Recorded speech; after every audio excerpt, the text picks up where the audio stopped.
Xinhua agentligining 8-iyundagi xabarida Xitoy Kommunist hukumatining Sharq Turkistondagi 5chi to'ri turiga ehtiyojli bo'lgan asosiy punktlarni kengaytirishga boshlaganligi va qurilish tamomlangandan keyin bekatlarning umumiy sonining 5000 ga yiqilishiganligi bayon qilingan. Xitoyning saqchi davlat ekanligi hammaga ayon. Sharq Turkiston ilg'or texnik uskunlar bilan nazorat ostiga elingan bugungi kunda Uyg'ur, Qozoq va boshqa musulmonlarning 5chi texnikasi bilan boshqarilishi xalqaro jamiyatning tanqidiga uchirmoqda.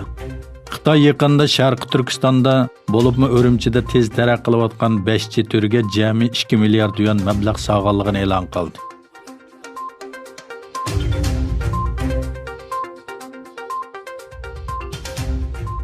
Amerika Davlat Majlisi 150 nafar Cumhuriyetçi a'zosi davlat bexatarlik strategiyasi haqida doklad tayyorlab, Amerika hukumatining kishilik huquqini dafsanda qilayotgan Xitoy amaldorlarini qattiq jazolashni talab qilgan. Dokladda jazolash nishoni Xitoyning atalmish Xinjiang siyosatiga mas'ul siyosiy byuro doimiy a'zosi Wang Yang, Hong Kong siyosatiga mas'ul siyosiy byuro doimiy a'zo Han Jing, atalmish Xinjiang Uyg'ur Avtonom rayonlik partkom sekretari Chin Changu qatorliq amaldorlarni o'z ichiga olgan. Bu amaldorlarga misli ko'rilib boqmagan eng qattiq embargo yurgizilib, qattiq jazolanish kerak ekan. Amerikani kuchaytirish va yer shari tahdidlariga taqobil turish nomli 115 betlik mazkur dokladni Cumhuriyetchilar tadqiqot komiteti tayyorlagan. Uningda Wang Yang, Han Jing, Xitoy jamoat xavfsizlik ministri Zhou Keji, atalmish Xinjiang Uyg'ur Avtonom rayonlik partkom sekretari Chin Changu, Tibet Avtonom rayonlik partkom sekretari Wu Yingji, Hong Kong Makao ishxonasining mudiri Sha Baolong, Hong Kong markaziy hukumat aloqalash ishxonasining boshlig'i Lu Xining va Xitoy birlik shtab bo'limining barliq amaldorlarini jazolash talab qilingan.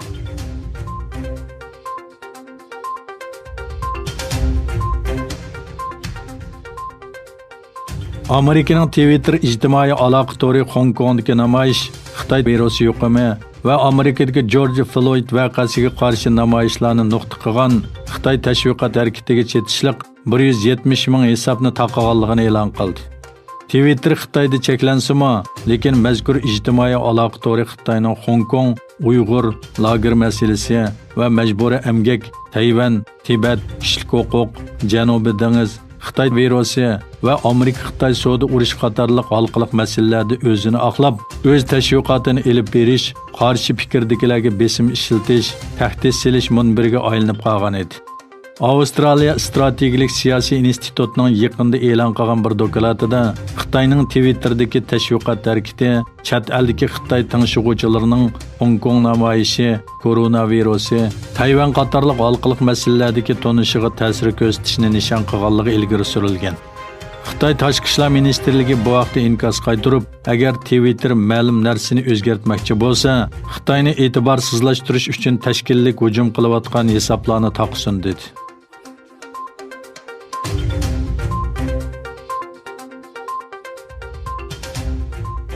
Amerika prezidenti Donald Trump bilan Shimoliy Koreya rahbari Kim Jong Un o'rtasidagi Singapur uchrashuvining 2-yilligida Shimoliy Koreya tashqi ishlar ministri Ri Sung-gun bayonot e'lon qildi. U mundaq dedi: Boshliqlar yig'inidan 2 yil o'tib ketgandan keyin Shimoliy Koreya bilan Amerika munosabatini yaxshilashdan umid uzilib, Koreya yarim orolining tinchligi va gullanishga bo'lgan umidvorlik yo'qotildi. Riyana Shimoliy rahbari Kim qatnashgan eng oxirgi harbiy komitet yig'inida davlatning yadro taraqqiyot strategiyasi muzokara qilindi. Amerikaning tugamas yadro urushi tahdidiga qarshi turish uchun davlatning yadro urushining oldini olishni qo'llaydiganligi e'lon qilindi dedi.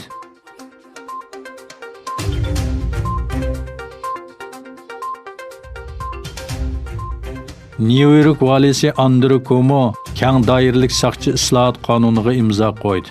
Bu qonunda qo'lga olish jarayonida jinoyat gumondorining bo'yniga besimlash usuli cheklanadi va qonun ijro qiluvchilarning intizom xotirasini maxfiy tutish belgilamasi o'zgartiriladi. New York valisi Andrew Cuomo muxbirlarni kutib olish yig'inida qora tanlik Amerikalik George Floyd saqchilarning zo'ravonligi sababidan qazo qilgandan keyin davlat majlisi tarafidan ma'qullangan va ta'sir kuchi eng zo'r saqchi islohoti deb atalgan qonun loyihasini tasdiqladi.